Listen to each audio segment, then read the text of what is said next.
Hey, me and Matt here, and I'm Killer Kyle. Welcome to another episode of Wheels of Fury.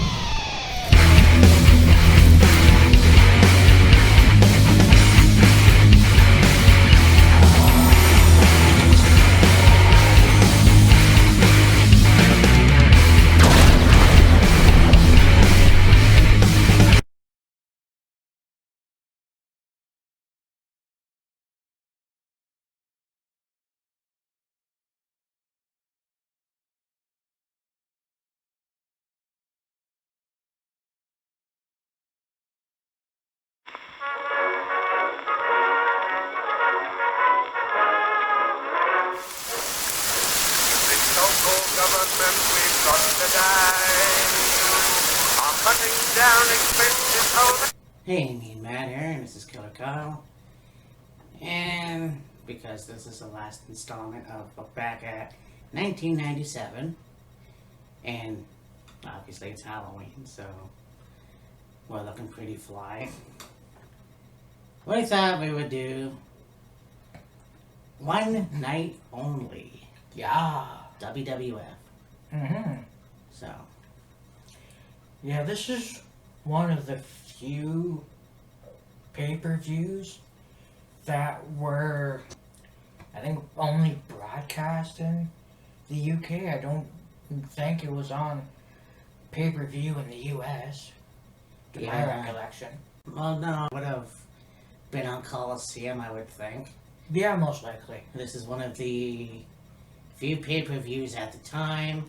They were overseas, especially in the UK. Yeah. I mean, the last thing I do remember is 1992, when they did SummerSlam, obviously. We did a review a long time ago where they were in Germany, but this is one of the few times they actually did a European pay-per-view. Yeah.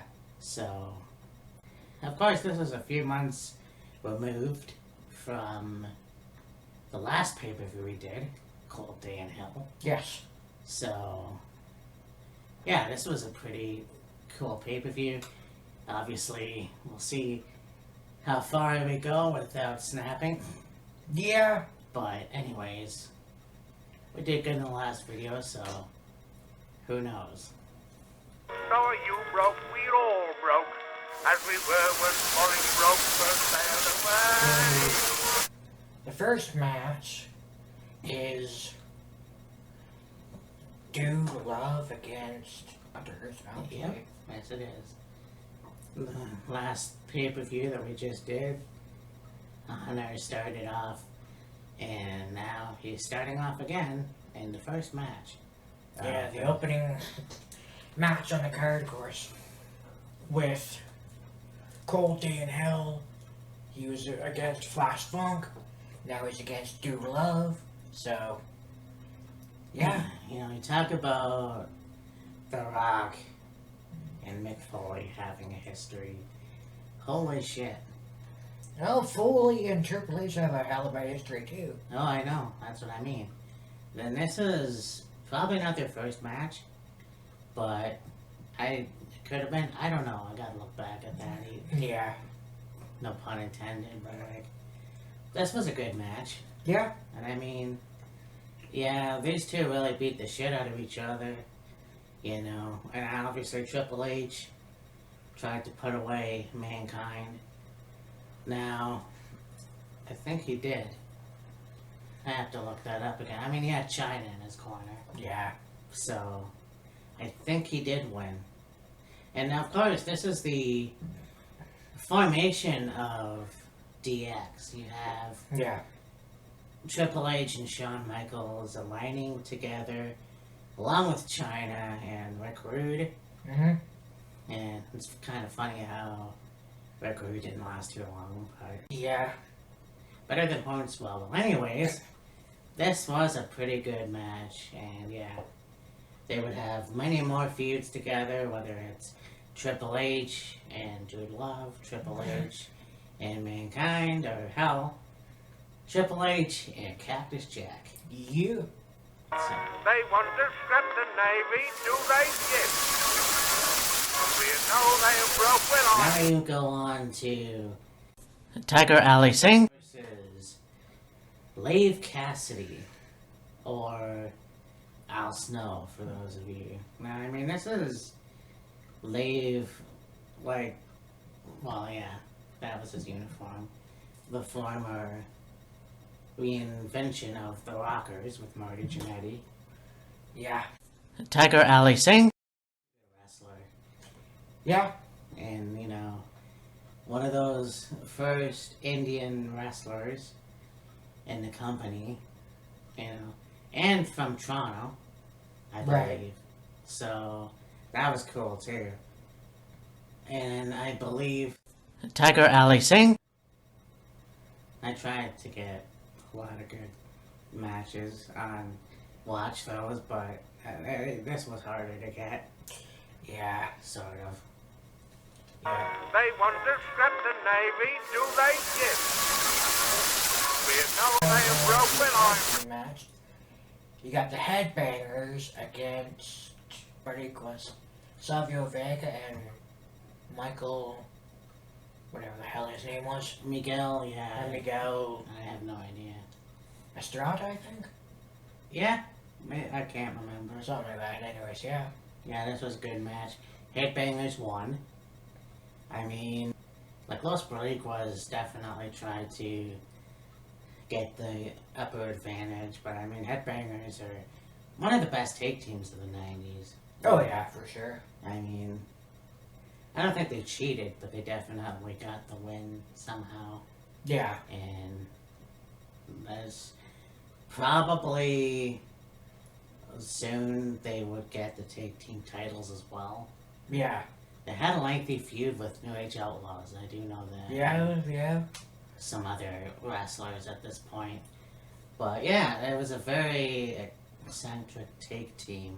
To say the least. I mean, you look at, again, the time, and you know, what was popular, Marilyn Manson, White Zombie, even Metallica. So, Yeah. I mean, bringing that to the WWF, and then of course, the style, just the makeup and the piercings and all of that. Yeah, they had quite the outlandish look at that time period. And even, like, the antics they would do, like, spit up in the air and trying to catch it in your mouth and Yes. all this other stuff. Oh yeah, they were fucking rude boys. It's pretty cool. And I mean, they would go on to go to other wrestling promotions. You got them in Ring of Honor. Yeah. They came back to SmackDown in 2016, I want to say.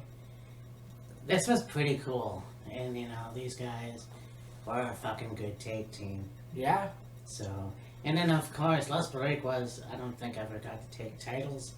No, I don't think they did. And, I mean, it sucks. Because I know that Salvio Vega was a really good wrestler. But Oh, yeah.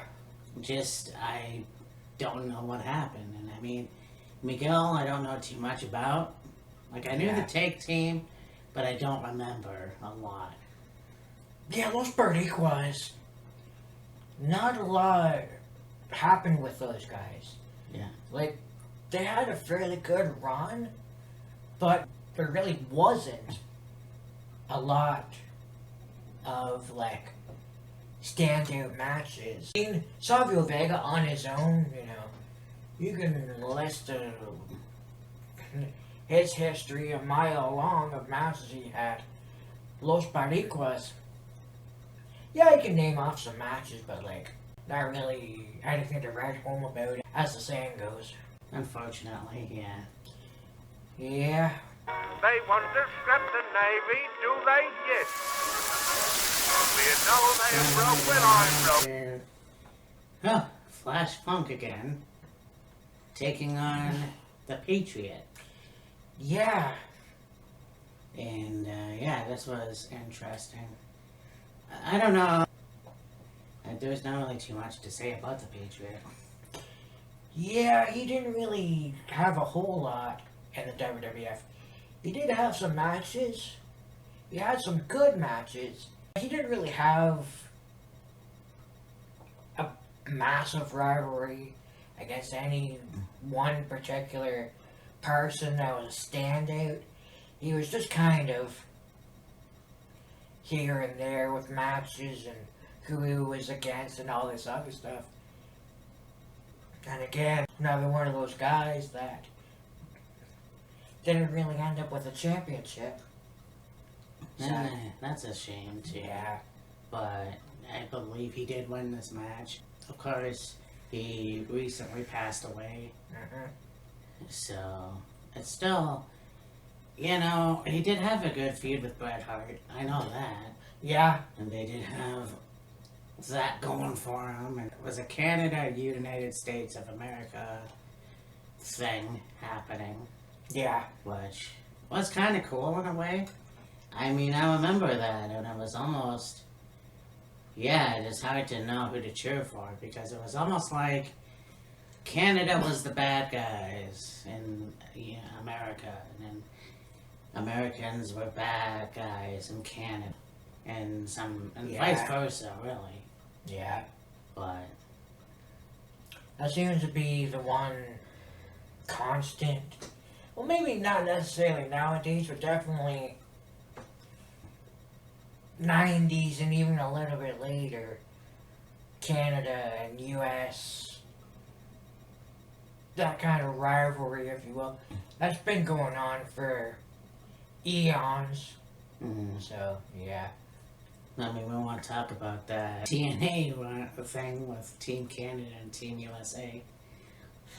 Hey, let's have a bunch of Americans on Team Canada. Okay. Yeah. Anyway. So they say, to save a few billion for a living. So now we go on to this match. You got the Legion of Doom, the Road Warriors, Hawk and Animal against the Godwin? Yes. Henry and Phineas Godwin. And, you know, I remember when Henry Godwin came into the WWF, and it was later on that Phineas came, and of course Hillbilly Jim was the manager, and he had the little basset hound with him. And Yeah. just the whole, like, hillbilly lifestyle was pretty cool. Yeah. And so, I mean, that was awesome. And then the Legion of Doom, yeah. They came back around this time, and it was shortly after that they had that stupid storyline with Hawk. Oh, hey, he was an alcoholic, let's make fun of it. Yeah. So, I mean,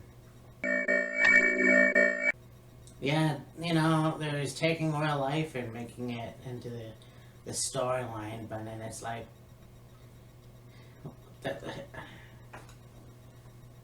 whatever. Yeah. And, I mean, they did that with Scott Hall and WCW, and Yeah. it's the dumbest, stupidest thing I can ever think about. And I mean, that's the thing about this time, is that they had that. When Brian Pillman died, they aired the interview with his widow, and it was almost like she didn't want this to happen. Like, she didn't Right. want the interview, Yeah. you know. But of course, fuck you, Vince. I mean, I don't care whose fault it was. That should have never happened. Nobody really needed to see that. I don't care if you want it to be reality based or not. That was the stupidest bullshit ever. I just don't get it. But 97 was weird that way. And Yeah. it got better, but yeah, this was just kind of like, well, the Attitude Era, but they really pushed a lot of fucking limits. Oh, yes. So, Very, very much so. Pushed a lot of limits and at times crossed some lines, and I'm sure upset some people, but that was the time period. yeah. Anyways, LOD won. So, that was pretty cool. And I mean, the Godwins were a good tag team. And Oh, yeah. I believe they won the tag team champions quite a bit. I believe so, yeah. So, but, yeah, very cool. Oh, yeah, the Southern Justice thing. Oh, yeah. Yeah. Yeah. And then, of course, we saw them last year at the Survivor Series in the send-off of The Undertaker. So, that was very cool as well. Yeah. Well, it was Henry Godwin, but Oh, okay. yeah. I'm broke, Anyway, so are so- you broke, we're all broke, as we were when Molly broke first day of the We world. have a rivalry that was a take team at one point the year before. You've got Owen Heart versus Big Fan Vader. Yeah. This was an awesome match. And these two really are one of the best talents in the 90s. And Oh, yeah. I understand. sorely missed. Yeah. I mean, Leon White, and I am not gonna beat the dead horse, but I wish that Leon White would have had a WWE title or an Intercontinental title at some point. I know he was the tag team champion Yeah. with Owen Hart. I think even Mankind. Possibly that. But I just think he would have benefited with the WWE Championship. That would have been fucking cool. But no. We had to give him the shit deal. And then because he was a big guy and everything like that, and you know, I just don't understand, because you have Yokozuna, a guy that was a big guy. You have Bastion Booger, a guy that was a big guy. But because Big Fan Vader was not only a big guy, but from WCW, maybe that was the reason why Vince didn't want to push him. But you've had a guy like Big Fan Vader who could have been a WWF champion. And because the year before that, you had fucking Shawn Michaels, who had to despise and hate him because of one fucking thing he did. And he's backstage going, I think you had to put the guy down because we don't need him as a champion. And then you have Big Van Vader come back in 98, but you didn't do goddamn shit with him. And to me, that was a fucking disgrace. You know, Big Van Vader, Leon White deserved better at WWF, and you fucking know it. You know, there was no fucking excuse for it. Yes, Owen Hart deserved the WWE Championship just as much, but you fucking know that Leon White as Big Van Vader and WWF would have made a lot of fucking sense as the fucking champion. Anybody from WCW, that guy should have been the WWF champion. But I even think Owen Hart tried to do the sharpshooter. Yeah. But to no avail, and Big Van Vader did win this match. Right. So, But we've got the men, we've got the ship, oh, we've got the water, and it's just as well. And we won to a match for the WWF Championship. The champion is the Hitman, Bret Hart, being challenged by the Dead Man, The Undertaker. hell yeah. These guys have had a lot of good matches. Oh yeah, for sure. I mean, when you start with Bret Hart and the Hart Foundation, that's the Survivor Series, the Undertaker's debut. Yep. And his first opponent, I guess, was Bret Hart. Yeah. And then, you know, you go on to other really good matches, and you know, the matches after that with Bret, Undertaker. But these guys really had some good chemistry. And yes, I know 2010, Bret came back, and they were gonna have a match, but that didn't seem to work out. Yeah, for whatever reason. Well, I mean, when you look at it, I know that they didn't want to chance it because Bret wasn't that well, I guess. So they didn't know what to do with him at that time. Yeah. Regardless, this was a really good match. And I mean, Bret Hart did win and be a disqualification. Yeah. So, I mean, it was still a hell of a match. Yeah. So, They want to scrap the Navy, do they? Yes. We know they are broke, well I then we go know. on to the main event. We've got Shawn Michaels versus British Bulldog Davey Boy Smith for the European Championship. Mm-hmm.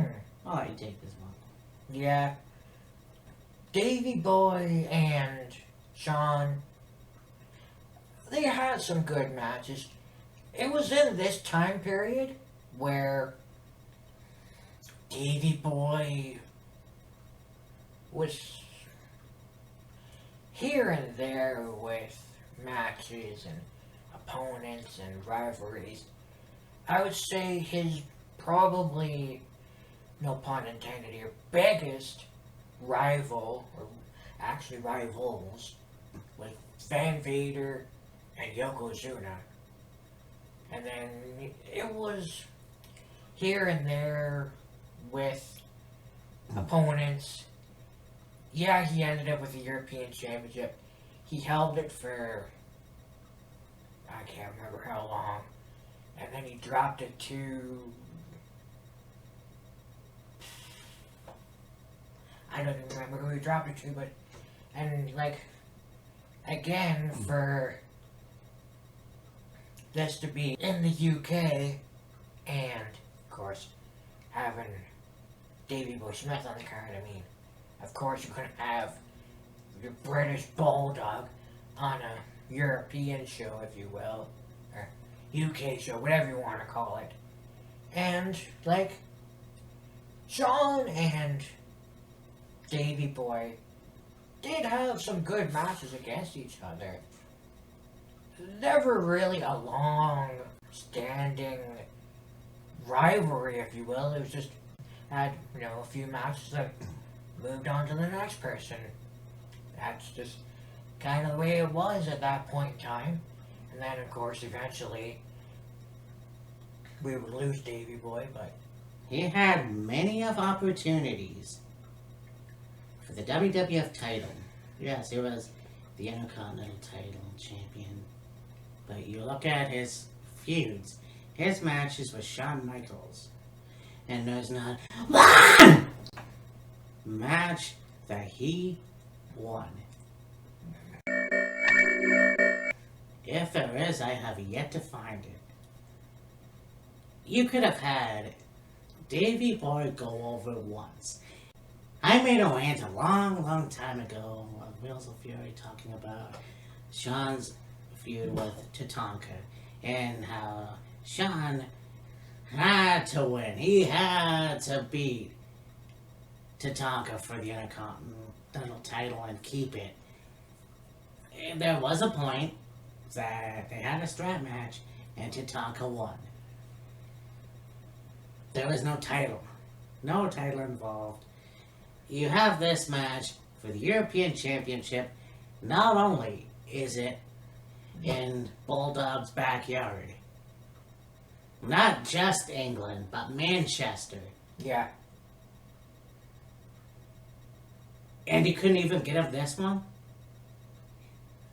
Like, I understand that there's a history of losing in your hometown to some degree, and I think it really pisses me off.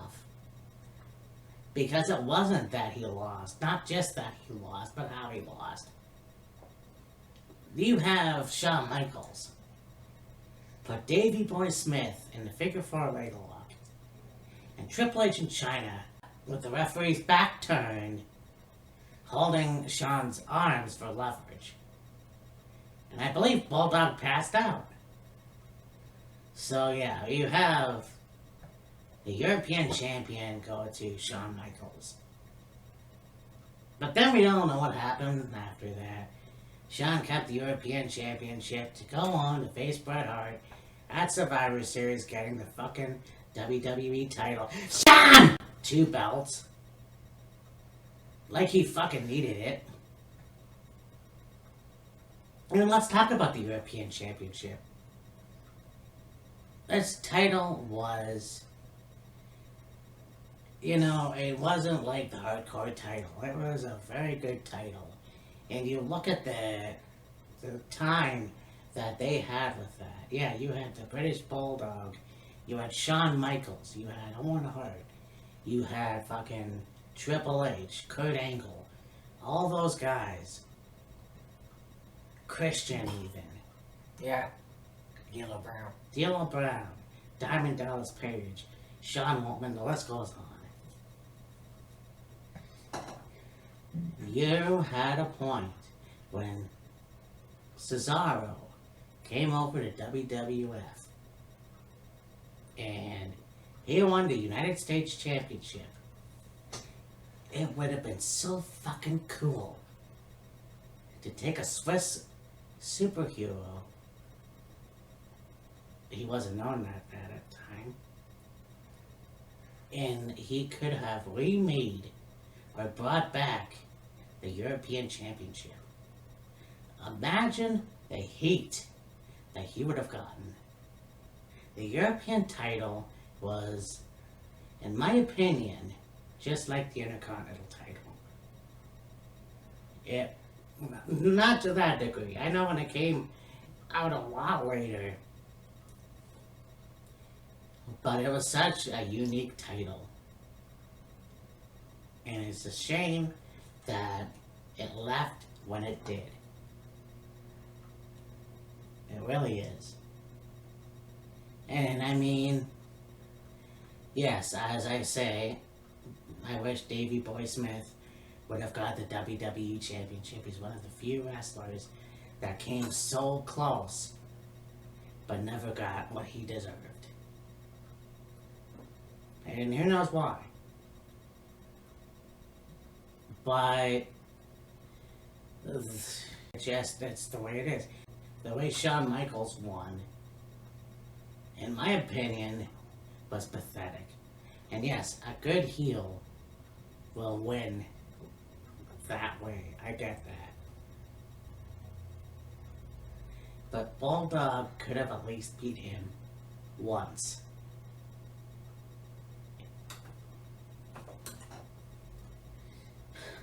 I don't know. But this was a good pay-per-view. I mean, all around. Oh yeah, for sure. But you look at the feuds that would come out of it. I mean, like I said, Triple H and Mick Foley had a really good rivalry. You have Undertaker and Bret Hart. No, they would continue to have good matches until Bret went to WCW.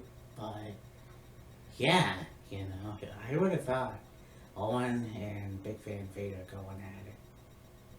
And then they had good tag teams like Legion of Doom and the Godwins.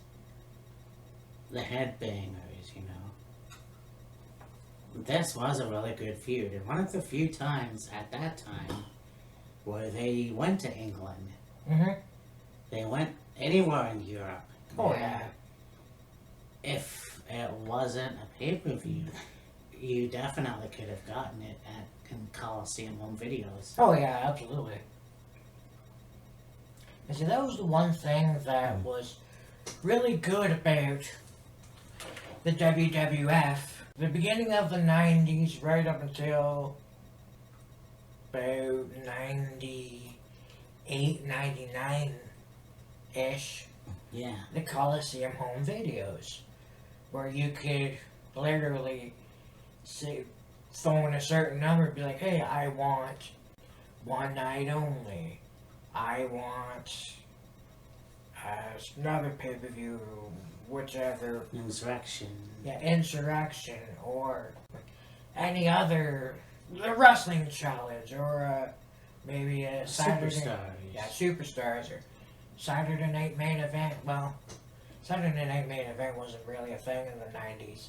But just anything that was filmed, you could say, by the Coliseum home videos. You could literally buy it. I mean, fuck. D-Generation X had their own pay-per-view. Yep. You know? The Rock, I believe. Well, Rock Bottom wasn't really... That wasn't really his pay-per-view. No. It was just named after his move, I guess. Pretty much, yeah. So, well, October is almost over. Mm-hmm. And, well, I think by the time this airs, it'll be November. Whatever. It's all good. But anyways, we're filming in October. And this will be the last installment of 1997. So, we're gonna keep going. I'm just not sure when, because I know next month we're gonna do a few Survivor Series videos. Yep. We've got 3 in mind anyways. Yeah, we're gonna do a look back at Survivor Series 97, 2001. 97, 01, 2011. Then that'll lead us into this year's Survivor Series pay-per-view. And there's going to be some other pay-per-views in there as well. In the month of November. And then we'll be heading into December and pretty soon wrapping up the year. So, since I picked the last year, I look back at year series, I'm gonna throw it over to my man, Killer Kyle, and pick the next year for Look Back Year Edition. Well, I think seeing as how mentioned it at the top of this dual video series, saga, whatever you want to call it, kind of by accident, but you know what, why not? What the hell? Go with it. There's so many good pay-per-views in this year, and we can definitely talk for hours and months, weeks, whatever, in this decade. So why not go back a couple years and pick 3 random pay-per-views from 1995. Oh yeah. What a good year. So anyways, I'm gonna go spit some blood. Anyways, I mean Matt. This is Killer Kyle. We will see you on the next one. Survivor Series! Hell Happy yeah. Halloween.